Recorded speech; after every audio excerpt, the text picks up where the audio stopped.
ನಗರದ ಶ್ರೀ ಗುರುಕುಲ ಪಿಯು ಕಾಲೇಜಿನ ಸಭಾಂಗಣದಲ್ಲಿ ತಾಲೂಕಾ ಅನುದಾನ ರಹಿತ ಆಂಗ್ಲ ಮಾಧ್ಯಮ ಶಾಲೆಗಳ ಒಕ್ಕೂಟದಿಂದ ಎಸ್ಎಸ್ಎಲ್ಸಿ ಪರೀಕ್ಷೆಯಲ್ಲಿ ಅತಿ ಹೆಚ್ಚು ಅಂಕ ಗಳಿಸಿದ ವಿದ್ಯಾರ್ಥಿಗಳಿಗೆ ಹಾಗೂ ಅವರ ಪೋಷಕರಿಗೆ ಸನ್ಮಾನ ಕಾರ್ಯಕ್ರಮ ಆಯೋಜಿಸಲಾಯಿತು.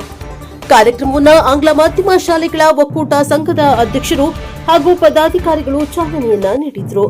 ಶ್ರೀ ಗುರುಕುಲ ವಿದ್ಯಾಸಂಸ್ಥೆಯ ಕಾರ್ಯದರ್ಶಿ ಎನ್ಸಿ ನಾಗಭೂಷಣ್ ಅವರು ಮಾತನಾಡಿ, ಪತ್ರಕರ್ತರ ಮಕ್ಕಳಿಗೆ ಶೇಕಡಾ 50ರಷ್ಟು ಶುಲ್ಕ ರಿಯಾಯಿತಿ, ಬಡ ಪ್ರತಿಭಾವಂತ ಮಕ್ಕಳಿಗೆ ಉಚಿತ ಮಾರ್ಗದರ್ಶನ, ನೀಟ್ ಮತ್ತು ಸಿಇಟಿ ತರಬೇತಿ ವ್ಯವಸ್ಥೆ ಇತ್ಯಾದಿ ಕಾರ್ಯಕ್ರಮಗಳನ್ನು ನಡೆಸಲಾಗುತ್ತದೆ ಎಂದರು.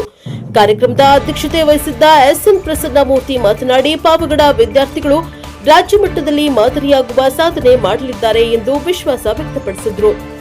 ನಂತರ ಎಸ್ಎಸ್ಎಲ್ಸಿ ಪರೀಕ್ಷೆಯಲ್ಲಿ ಅತಿ ಹೆಚ್ಚು ಅಂಕ ಗಳಿಸಿದ ವಿದ್ಯಾರ್ಥಿಗಳನ್ನ ಸನ್ಮಾನಿಸಲಾಯಿತು. Bureau report Anil Yadav, NKS ಟಿವಿ4 ಪಾವಗಡ. ಈ ಖಾಸಗಿ ಶಾಲೆಗಳು ಯಾವತ್ತೂ ತಮ್ಮ ಆಧಿಪತ್ಯವನ್ನು ಫಲಿತಾಂಶದಲ್ಲಿ ಯಾರಿಗೂ ಬಿಟ್ಕೊಟ್ಟಿಲ್ಲ. ಪಾವಗಡ ತಾಲೂಕಲ್ಲೂ ಅಷ್ಟೇ ಸರ್ಕಾರಿ ಮತ್ತು ಅನುದಾನಿತ ಶಾಲೆಗಳಿಗಿಂತ ಖಾಸಗಿ ಶಾಲೆಗಳ ಫಲಿತಾಂಶವೇ ಹೆಚ್ಚಳ ಅಂತ ಈ ಸಂದರ್ಭದಲ್ಲಿ ಹೇಳ್ತಾ, ಈ ಹೆಚ್ಚಳ ಬರೋದಕ್ಕೆ ಫಲಿತಾಂಶದಲ್ಲಿ ಅದೇನು ಸುಲಭವಾಗಿ ಬರುವಂಥದ್ದಲ್ಲ. ನಮ್ಮ ಶಾಲೆಯ ಶಿಕ್ಷಕರು ಅಹರ್ನಿಶಿ ಕೆಲಸ ಮಾಡಿದ್ದಾರೆ. ಬೆಳಿಗ್ಗೆ 5 ಗಂಟೆಗೆ ಬೆಳಿಗ್ಗೆ 5 ಗಂಟೆಯಿಂದ ರಾತ್ರಿ 10 ಗಂಟೆವರೆಗೂ ಎಲ್ಲ ಶಾಲೆಗಳನ್ನು ಮಕ್ಕಳ ತರಬೇತಿ ಕೊಡಿಸೋದ್ರ ಮುಖಾಂತರ ಈ ಫಲಿತಾಂಶವನ್ನು ಸಾಧಿಸಿದ್ದೀವಿ ಅಂತ ಈ ಸಂದರ್ಭದಲ್ಲಿ ಹೇಳ್ತಾ, ಅದಕ್ಕೆ ಅರ್ಹರಾದಂಥ ಶಿಕ್ಷಕರಿಗೆ ತುಂಬ ಹೃದಯದ ಅಭಿನಂದನೆಗಳನ್ನು ನಾನು ಸಲ್ಲಿಸ್ತಾ ಇದ್ದೇನೆ ಮತ್ತು ಕೃತಜ್ಞರಾಗಿರ್ತಾರೆ ನಮ್ಮ ಸಂಘ. ಕಾರಣ ಇಷ್ಟೇ, ಪಾವಗಡ ತಾಲೂಕು ಇತಿಹಾಸವನ್ನು ನೋಡಿದಾಗ ಯಾವತ್ತೂ ಸಹ ಶೈಕ್ಷಣಿಕ ಪ್ರತಿಭೆಗಳಿಗೆ ಕೊರತೆ ಇಲ್ಲ. ನೀವು IAS ತಗೊಳ್ಳಿ, IPS ತಗೊಳ್ಳಿ, ಅಥವಾ ಡಾಕ್ಟರ್ಸ್ ಡಿಜಿಟಲ್ ತಗೊಳ್ಳಿ, ಆಡಳಿತಾಧಿಕಾರಿಗಳು ತಗೊಳ್ಳಿ, ಅಥವಾ ಸಹಕಾರಿ ರಂಗದಲ್ಲಿ ಶ್ರಮಿಸ್ತಕ್ಕಂಥವ್ರು ತಗೊಳ್ಳಿ, ಎಲ್ಲದರಲ್ಲೂ ಪಾವಗಡ ತನ್ನ ಆಧಿಪತ್ಯವನ್ನು ಸಾಧಿಸಿಕೊಂಡೇ ಬಂದಿದೆ.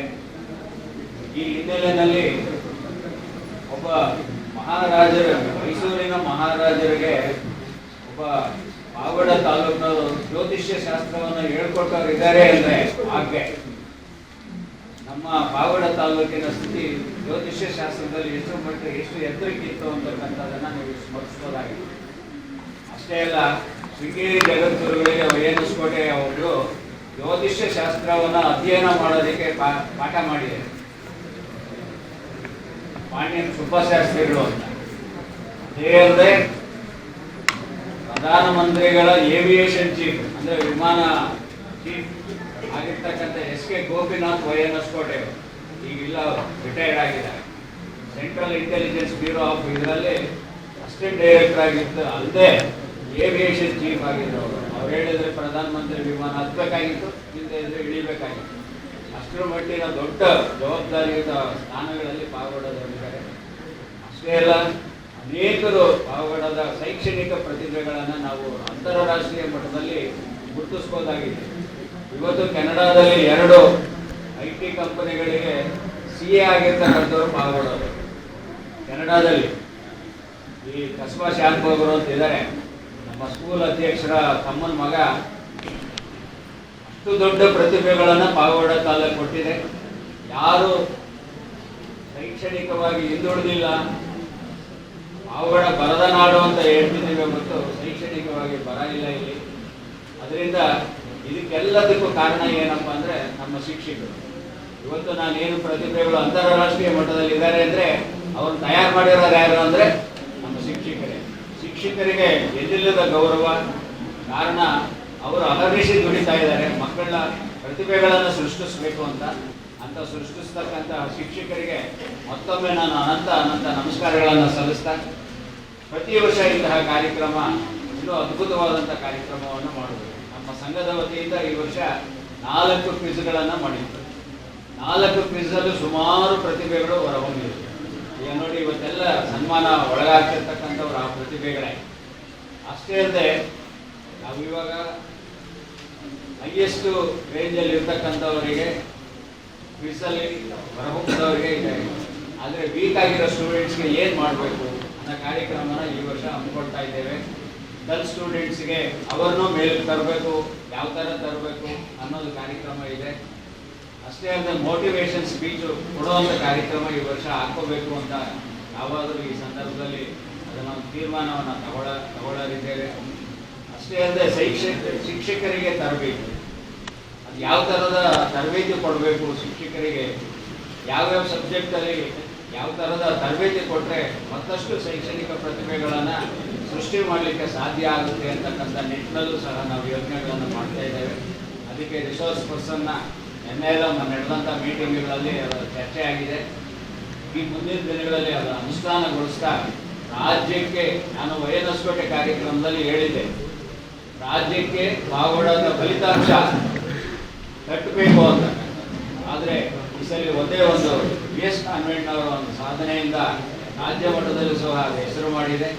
ಅಷ್ಟೇ ಅಲ್ಲ 525, 625, 625 ಅಂಕ ಗಳಿಸುವಂಥ ವಿದ್ಯಾರ್ಥಿಗಳನ್ನು ನಾವು ಕೊಡಬೇಕು ಮುಂದೆ ವರ್ಷ ಅಂತಕ್ಕಂಥ ಚಾಲೆಂಜನ್ನು ನಮ್ಮೆಲ್ಲ ಶಿಕ್ಷಕರು ಸ್ವೀಕರಿಸಬೇಕು ಅಂತ ಈ ಸಂದರ್ಭದಲ್ಲಿ ಹೇಳ್ತಾ ನನ್ನ ಮಾತನ್ನ ಮುಗಿಸ್ತಾ ಏನಂತ ಗೊತ್ತಾಗ್ತದೆ. ಮತ್ತೆ ನಮ್ಮ ಶಾಲೆಗಳನ್ನ ನಂಬಿ ನಿಮ್ಮ ಮಕ್ಕಳನ್ನ ನಮ್ಮ ಶಾಲೆಗೆ ಸೇರಿಸಿ ಓದಿಸಿದ್ರಲ್ವಾ, ಫೀಸನ್ನ ಕಟ್ಟಿ ನಿಮ್ಮ ಕಷ್ಟ ಏನಿದೆಯೋ ಆದ್ರೂ ಒಂದು ಪ್ರೈವೇಟ್ ಕಾನ್ವೆಂಟ್ಗೆ ಸೇರಿಸಿ ನಿಮ್ಮ ಮಕ್ಕಳನ್ನ ಇಲ್ಲಿ ಫೀಸ್ ಕಟ್ಟಿ ಓದಿಸಿದ್ರಲ್ವಾ, ನಿಮ್ಮನ್ನ ಮೊದಲು ನಾನು ಅಭಿನಂದಿಸಬೇಕಾಗಿದೆ. ಮತ್ತೆ ಇದಕ್ಕೆ ಬೆನ್ನೆಲುಬಾಗಿ ನಿಂತು ಶಿಕ್ಷಕರ ಒಂದು ಪರಿಶ್ರಮ. ಯಾಕಂದ್ರೆ ಈಗ ಒಂದು ಮೊಬೈಲ್ ಅವಳಿ, ಟಿವಿ ಅವಳಿ, ಬೈಕ್ಗಳು ಎಲ್ಲರ ಮಧ್ಯೆ ನಾವು 10th ಮಕ್ಕಳನ್ನು ಓದಿಸೋದು ದೊಡ್ಡ ಸವಾಲಿನ ಆಗಿದೆ. ವಿಶೇಷವಾಗಿ ಹೆಣ್ಮಕ್ಳು ನೀವೇ ಗಮನಿಸ್ತಾ ಇದ್ದೀರಾ, ಹೆಚ್ಚಿಗೆ ಹೆಣ್ಮಕ್ಳೇ ಪ್ರಥಮ, ದ್ವಿತೀಯ, ತೃತೀಯ. ಅದರಲ್ಲಿ ಎಲ್ಲೋ ಅಪರೂಪಕ್ಕೆ ಒಂದು ಸ್ವಲ್ಪ ಈ ಗಂಡು ಮಕ್ಕಳು ಸೇರ್ಕೊಂಡ್ಬಿಡ್ತಾರೆ. ಯಾರು ಏನು ನಾ ಏನು ಹೇಳಿದೆ, ಟಿವಿ, ಮೊಬೈಲು, ಈ ಹಾವಳಿ ಇಲ್ಲ, ಫ್ರೆಂಡ್ಶಿಪ್ ಕಮ್ಮಿ ಇದೆ, ಅವರು ಬರ್ತಾರೆ. ವಿಶೇಷವಾಗಿ ನಾನು ನಮ್ಮ ಶಿಕ್ಷಕರು ಅವರನ್ನು ಮನವೊಲಿಸಿ, ನಾವು ಏನು ಹೊಡೆದಿದ್ದೀವೋ ಬೈದಿದ್ದೀವೋ, ನಾವು ಬೆಳಿಗ್ಗೆ 6 ಗಂಟೆಯಿಂದ ರಾತ್ರಿ 10 ಗಂಟೆ ಆಗಿರ್ಬೋದು, ಎಲ್ಲ ಶಿಕ್ಷಕರು ಪರಿಶ್ರಮ ಹಾಕಿ ಈ ಮಕ್ಕಳನ್ನ ರೆಡಿ ಮಾಡಿದ್ದಾರೆ. ಎಲ್ಲ ಶಾಲೆಯಲ್ಲಿ ಶಿಕ್ಷಕರು ಯಾರು ಸುಮ್ಮನೆ ಏನು ಬರೋದಿಲ್ಲ ರಿಸಲ್ಟ್. ಈಗ ಪಾಸ್ ಈಸಿ, ಈಗ ನಮ್ಮ ಸರ್ಕಾರ ಏನು ಕ್ರಮಗಳು ತಗೊಂಡಿದೆ ಅದರ ಫಲಿತ ಪಾಸ್ ಅಂತೂ ಈಸಿ ಆಗ್ತಾ ಇದೆ. ಆದ್ರೆ ಒಂದು ಏನು 60 ಮೇಲೆ 80 ಮೇಲೆ ಬರ್ಬೇಕಂದ್ರೆ ಹುಡುಗಾಟ ಅಲ್ಲ, ಶ್ರಮ ಇರಬೇಕು. ಶಿಕ್ಷಕರ ಶ್ರಮ ಮತ್ತು ಮಕ್ಕಳ ಪರಿಶ್ರಮ ಎರಡೂ ಸೇರಿದ್ರೆ ಮಾತ್ರನೇ ಒಂದು ರಿಸಲ್ಟ್ ಬರ್ತದೆ. ಇಷ್ಟು ಹೇಳಿ ನಾವೊಂದೇನು ಈ ಗ್ರಾಮೀಣ ಭಾಗದಲ್ಲಿ ಎಲ್ಲರನ್ನ PUಗೆ ಸೇರಿಸ್ಬೇಕಂದ್ರೆ ಪಕ್ಕದ ಮನೆಯವರು ಯಾರೋ ಹೋಗಿ ಉಜಿರೆನಲ್ಲಿ ಸೇರಿರ್ತಾರೆ, ಮಂಗಳೂರಲ್ಲಿ ಸೇರಿರ್ತಾರೆ. ಇನ್ನೊಂದು ಮನೆಯಲ್ಲಿ ಮಗು ಇದ್ರೆ ನಿಮ್ಗೇನೋ ಬುದ್ಧಿ ಇದೆಯಾ, ಪಾವಗಡದಲ್ಲಿ PUಗೆ ಸೇರಿಸ್ತೀರಾ ಅಲ್ಲಿ? ಯಾಕಂದ್ರೆ ಗೂಡಲ್ಲಿ ಚೇಳಲ್ಲಿ ಕಟ್ಸ್ಕೊಂಡಿರೋದು ಗೊತ್ತು, ಇನ್ನೊಂದು ಅವರು ಕಚ್ಕೊಳ್ಳಿ ಚೇಳಲ್ಲಿ ಅಂತ. ಬಟ್ ಈಗೇನು ಒಂದು 3 ವರ್ಷದಿಂದ ನಾವು ಚೈತನ್ಯ PU ಕಾಲೇಜು ಬಳ್ಳಾರಿ ಅವರ ಸಹಯೋಗದಲ್ಲಿ ಪಾವಗಡದಲ್ಲಿನೇ ನೀಟು, CET ಮತ್ತೆ JEE ಕೋಚಿಂಗ್ ಅನ್ನ ಕೊಡ್ತಾ ಇದ್ದೀವಿ.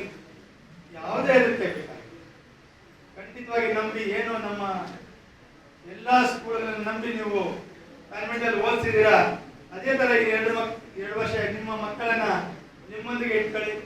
ಬಸ್ಸಿನ ವ್ಯವಸ್ಥೆ ಇದೆ, ಬೆಳಗ್ಗೆ 8 ಗಂಟೆಯಿಂದ ರಾತ್ರಿ 7:30ವರೆಗೂ ತರಗತಿ. ಯಾವುದೇ ಟ್ಯೂಷನ್ ಹೊರಗಡೆ ಹೋಗ್ಬೇಕಾಗಲ್ಲ. ಈಗಾಗಲೇ ಮೆಟೀರಿಯಲ್ ಅನ್ನು ಕೆಲವರು ನೋಡಿದ್ದೀರಾ, ಮೆಟೀರಿಯಲ್ ಸಮೇತ ಇನ್ಬಿಲ್ಟ್ ಆಗಿ ಕೊಡ್ತೀವಿ.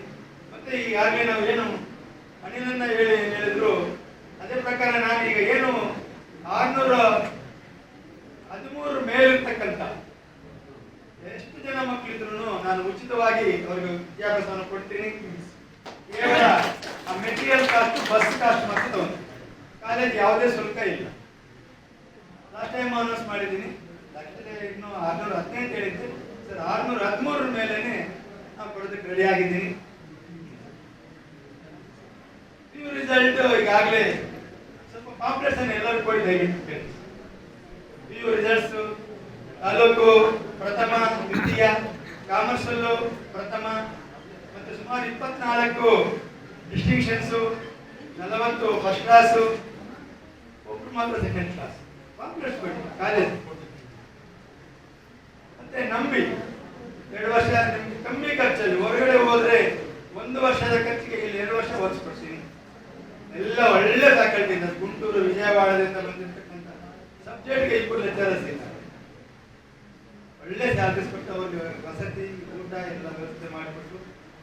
ಇದು 3ನೇ ವರ್ಷ ಸತತವಾಗಿ ನಡೀತಾ ಇದೆ.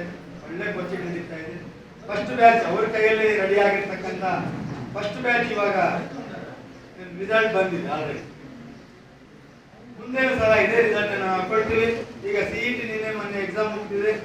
JEE ನಲ್ಲೂ 89% ತಗೊಂಡು ಇಬ್ಬರು ಮಕ್ಕಳು ಎಲಿಜಿಬಲ್ ಆಗಿದ್ದಾರೆ. JEE ಮೇನ್ಸ್ಗೆ ಎಲಿಜಿಬಲ್ ಆಗಿದ್ದಾರೆ. ನಾನು ಇನ್ನೊಂದು ದಂತಕಥೆ ಹೇಳಕ್ಕೆ ಇಷ್ಟಪಡ್ತೇನೆ. ಒಂದು 600 ಮಕ್ಕಳು ಹೋಗ್ತಾರೆ ಹೊರಗಡೆ, ಸುಮಾರು 600 ಮಕ್ಕಳು. ಒಬ್ಬರು ಇಬ್ಬರು ಡೈರೆಕ್ಟ್ ಆಗಿ ನೀಟಲ್ಲಿ ಜಾಬ್ MBBS ಸೀಟನ್ನು ತಗೊಂತಾರೆ. JEE ಅಂತೂ ಇನ್ನೂ ಅಪರೂಪ ಕಾಣಿಲ್ಲ ಅವಾರ್ಡ್. ಬೇಕಾದ್ರೆ ಯಾರು ನಿಂತರೆ ಹೇಳಿ, JEE ಯಾರು ತಗೊಂಡಿಲ್ಲ. ಬಟ್ ಅಷ್ಟು 600 ಮಕ್ಕಳು ಕನಿಷ್ಠ 3 ಲಕ್ಷ, 5 ಲಕ್ಷ, 11 ಲಕ್ಷ ಖರ್ಚು ಮಾಡ್ತಾರೆ. ಈಗ